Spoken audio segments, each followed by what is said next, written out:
With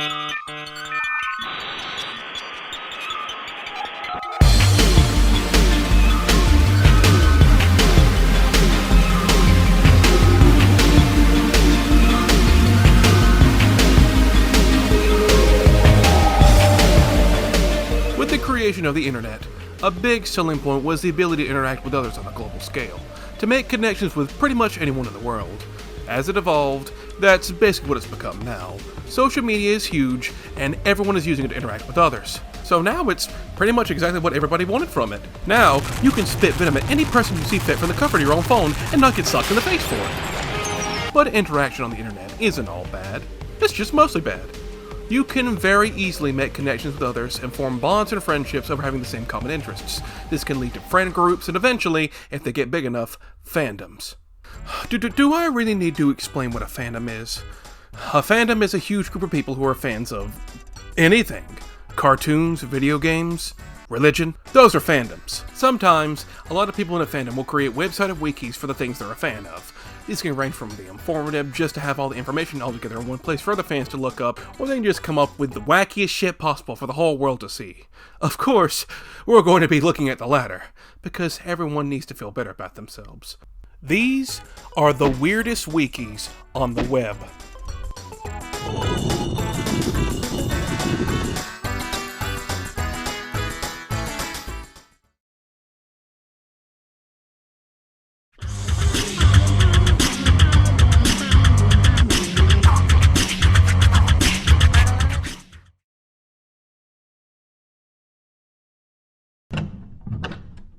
Abandon all hope, ye who enter here! Without ad block. If you want to check out some of these for yourself, I do not recommend going on any wiki or fandom site without some form of adblock. You will fucking regret it. Without adblock on, I have never been shielded so much garbage in my life since my last viewing of Netflix. Anytime you go on literally any page of any wiki, you get swarmed with ads, and it autoplays a video in the corner, eating up all your resources. Can't I laugh at some children's fanfictions in peace? Anyway, let's start off with the fandom of a show I have not seen a single second of until now.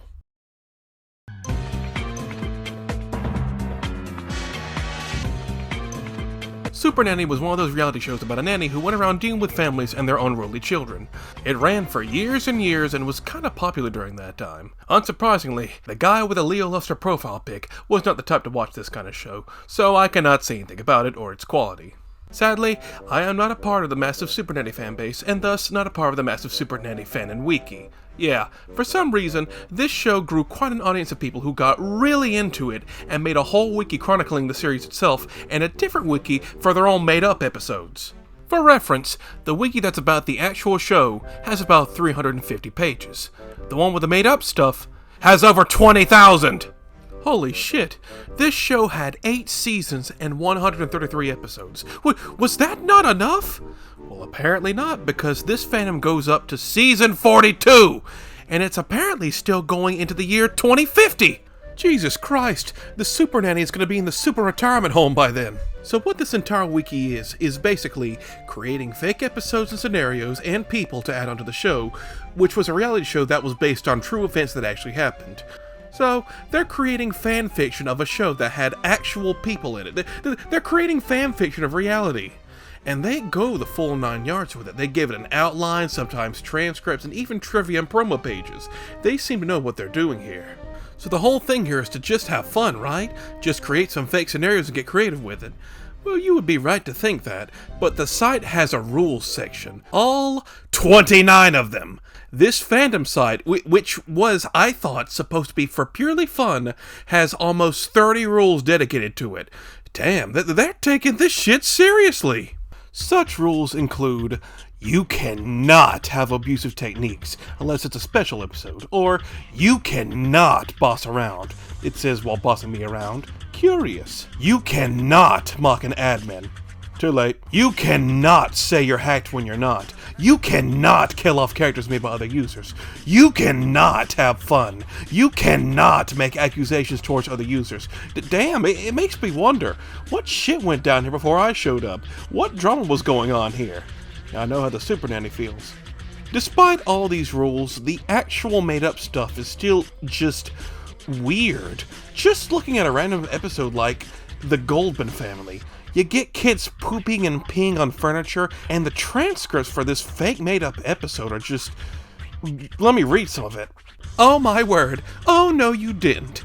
I can't believe that 2-year-old just took a dump on the couch. It's just disgusting. Yuck. Caitlin, we don't go poo-poo on the couch. Rule number 1, no climbing on the furniture. Rule number 2, pee and poo belong in the loo. Rule number 3, no defecating on the furniture. This feels like it was written by an AI. Joe calls it quits. She just leaves. She just fucks off. This was a productive use of my time. Being this Fanon has like 20,000 pages and was made by multiple different people, some have way more effort put into them than others. Some are incredibly short, like... Coming soon to theaters. 2 Unruly Boys. And others like, Jesus, some of these never end. They have way too much work put into them. And what is this for? Supernanny? Did this show just hit the right notes for some people? Did they make stuff like this? Did they want more Supernanny that badly? God, imagine if these people got into science. They would get shit done. That's all I got. Next!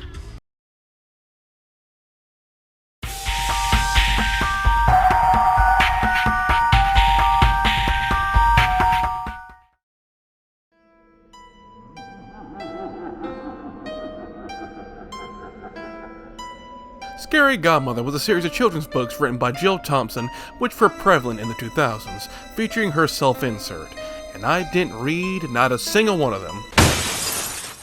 But do not fret, I didn't fail you entirely this time, because I, like most others, remember this series from the TV movies.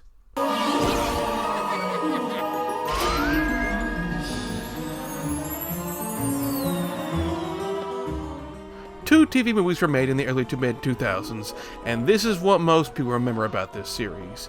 Yeah, the CGI is really uncanny and dated, but these are Halloween classics that usually air every Halloween for how much they're loved. Except for Harry. Pizza! Fuck Harry. So seeing how these movies became Halloween traditions for a lot of people, it, like every other piece of fictional media ever, got a wiki. And when you look at the wiki today, it's nothing special. It just looks like your typical wiki for the series, just having information about everything regarding Scary Godmother. However, this was not always the case. You see, since there were only 2 movies made, all the way back in 2003 and 2005, and there hasn't been a new piece of literature made in well over a decade about it, the wiki was eventually going to run out of material to work with, and after everything that was possible was logged in, I guess the original admins just forgot about it and left it to sit there, to rot. After the original admins left, some people came in and decided to just make the wiki their own, and nobody was watching them. Very quickly, the wiki became something else entirely.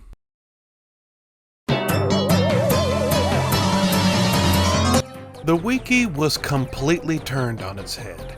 Hundreds and hundreds of pages were filled with absolute shitposts, characters that were never in the movies, movies that never existed, and some articles are just complete nonsense. The original pages were vandalized and replaced with more nonsense, so if you were looking for actual information on the series, I don't know why the hell you'd be doing that, you were shit out of luck. For a while in the mid-2010s, this website became the stuff of legends. People would discover the site, realize how absolutely screwed up everything was, laugh, and then make their own accounts to add more to it. And I will admit, some of these pages got some chuckles out of me. It's just when something is so far past removed of what it was supposed to be, to this degree, it's just hilarious. This wiki became the polar opposite of the Supernanny Fanon wiki, which had so many rules and made shit strict and unfun. Here though, there were no rules. There were no mods. They had all but abandoned the site years ago, so people just made whatever they could come up with. Anything went. For a few years, this site became Shitpost City, and that was its reputation. But eventually, one of the original creators found out what had become of their Scary Godmother wiki and realized it was too far gone. There was no coming back from this. Was the solution just to nuke everything? Well, thankfully they didn't do that. They apparently gave the rights to the wiki over to someone else, and they made another actual wiki of Scary Godmother again. They then transferred all the shitposting over to another site and named it the Neo Scary Godmother Wiki. So this was actually the perfect solution, to have an actual Scary Godmother Wiki and to keep the massive shitposting one still up. So yes, you can still go look up the wiki itself in all its glory. This is what happens when you forget about a website and leave it to die. It mutates and becomes a monstrosity of epic proportions.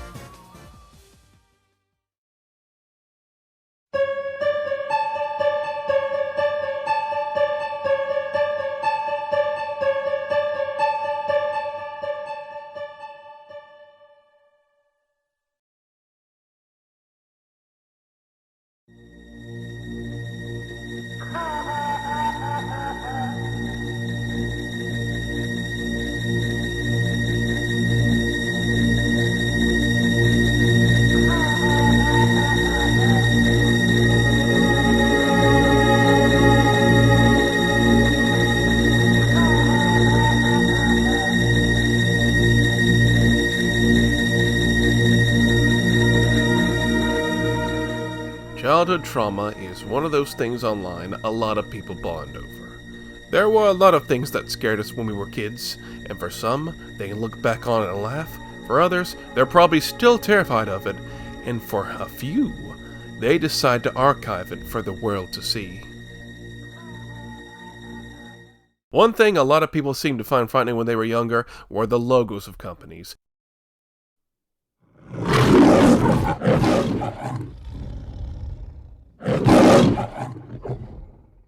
Some of them found them off-putting or uncanny, like the Class B Super logo, the guys who made Rugrats.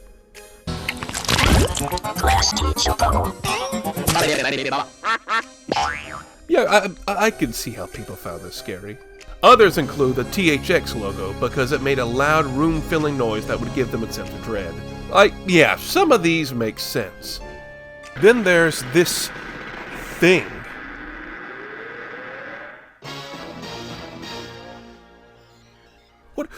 What the fuck is this thing? What is it? This is apparently a logo used by a Russian company called Digital, and they used this abomination for well over a decade. I can totally see how this could traumatize a kid, because it's traumatizing me right now! Oh, and there's variations of it too, making it delve even deeper into the uncanny valley. I would not blame anyone getting terrified by this thing. So with this whole subculture of people bonding over getting scared by logos, this would of course lead to the creation of the Scary Logos Wiki. An entire wiki dedicated to these off-putting logos, and look at some of the pages. Holy shit! These go in excruciating detail about these logos. Every frame of these logo animations get an extremely detailed and thorough analysis, and every time the logo got updated or changed in any way, they go into detail about that. The way they move, the noises they make, what it comes off as, and how it comes off as off-putting. Reading some of these, I feel like I'm in fucking animation school! And honestly, I think this wiki is sort of an excuse to go into explicit detail about the designs of these logos, because some of these aren't scary in the slightest. Like, look at this one.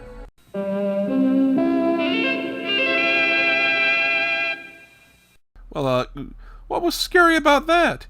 I see scarier things when I look in the mirror. And yeah, what people find in something scary, it's subjective, I know, but some of these are really reaching to be seen as scary. Seeing stuff like the Viacom logo, which is literally just a V getting bigger, makes me question what is even considered scary anymore. Apparently, a lot of people found this logo in particular to be scary. It's nicknamed the V of Doom because of the reputation it got.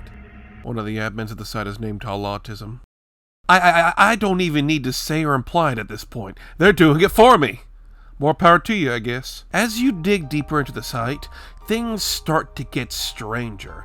It starts to move past analyzing creepy logos, and you find out some of these logos are completely made up. Some of these were made by the users of the site, and they just go and analyze the logos they just made up to an extreme degree. Why? Some even put them on YouTube for you to see.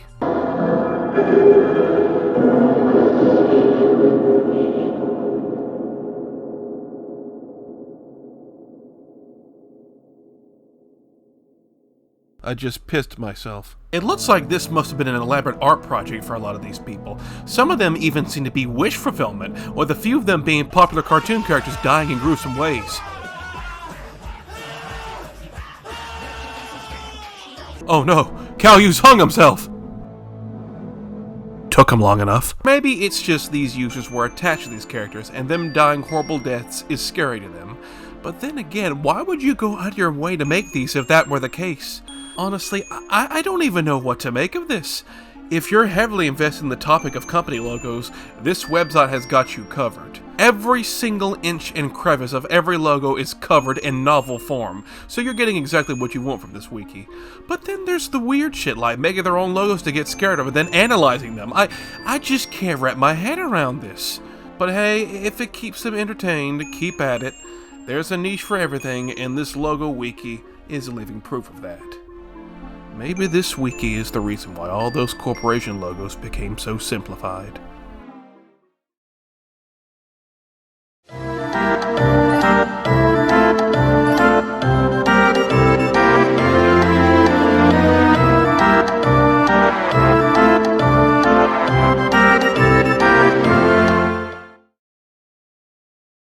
Welcome to the final boss of Wikis.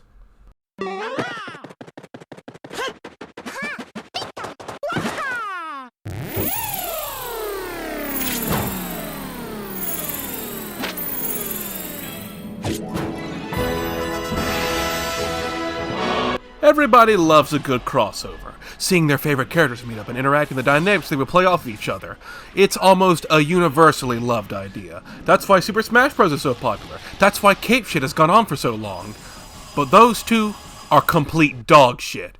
Fuck Super Smash Bros. Screw Cape Shit. It has nothing on what I'm about to introduce to you all.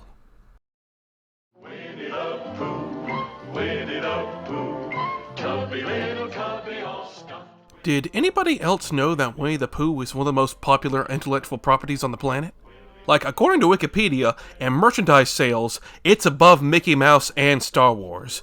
People apparently love themselves some Pooh Bear, but some people like Pooh a bit too much. And when you like the Pooh too much, you do crazy stuff with the Pooh. The punchline is Pooh's Adventures Wiki. This is the crossover to end all crossovers. This is a crossover from every single faucet of media, all of it revolving around the cast of Winnie the Pooh. There's of course the main cast of Winnie the Pooh, sometimes other Disney characters, and then every single fictional character in existence. I mean, look at this list of characters, look at it! They even list all their voice actors on the right. This is ridiculous! The list, it keeps going! And what is this all for, you may ask? Well, from everything I've gathered, all these characters are just gathering in all these crossovers to just self-insert into already existing movies and TV shows. It's legit sometimes just the plot of already made movies with the characters from other franchises shoehorned in. I have legit gone through multiple pages on this wiki, and quite a number of times the plot is just the film's plot copy-pasted with a few things changed here and there. So, imagine watching Beauty and the Beast. The plot is the same, the characters are the same, everything is the same, but the cast of Winnie the Pooh's in the background. And Ash Ketchum, and Boo Berry. And Dracula, and Skeletor. And for the cherry on top, there is over 66,000 pages of this. 66,000 pages of character bios, movie crossovers, and transcripts for all of this. This is an enigma to me.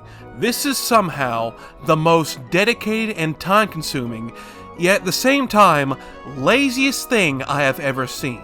The people on this wiki spend the time and effort writing out all these character bios, planning and plotting what characters to be in the crossover, and yet all they really do is shove them in an already existing piece of media, which plot plays out the exact same way. But it should be known, this wiki actually blends into another website, because the Pooh's Adventure series actually continues on YouTube. Yes, there are YouTube videos of some of these crossovers. Disclaimer, a good majority of these have been scrubbed from YouTube due to obvious copyright reasons. Now that I've said that, what do you think these videos entail? This is Piglet and Tigger and Rabbit.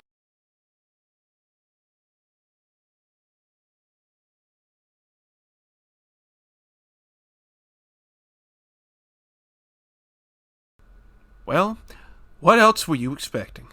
It's just clips from movies and TV shows with clips from other movies and TV shows with text to give off the impression of a crossover.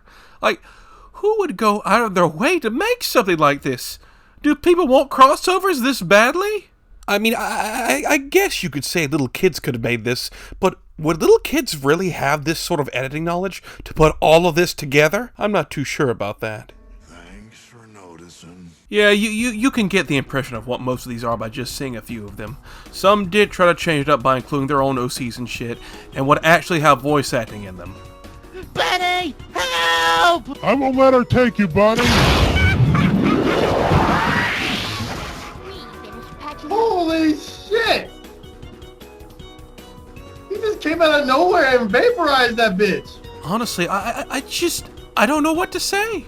Never have I seen something with so much effort in my life with such little reward. And it's not all just self-inserting either. I saw a few of these which actually try to have unique storylines with all these characters, and they're all just spliced together with a bunch of different shit.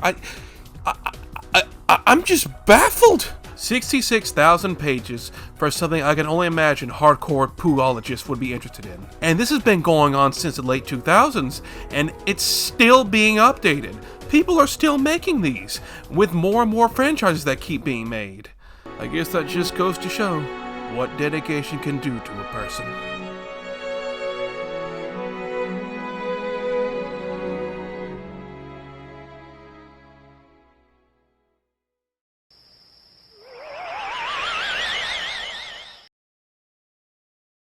This video is living proof we all have too much time on our hands. People have hobbies, they have the full right to those hobbies, but it's still amazing how much effort was put into some of these. But I want to make one thing clear here. Just because something is strange and it seems like a waste of time, doesn't mean it's bad. If they enjoy it, then they deserve the right to, and nobody should take that away from them. And I'm one to talk. I spent days working on this video and writing this script, but I guess that's what passion to entertain can do to a man. So why don't you all thank me with a like and subscribe? God bless and have a good day.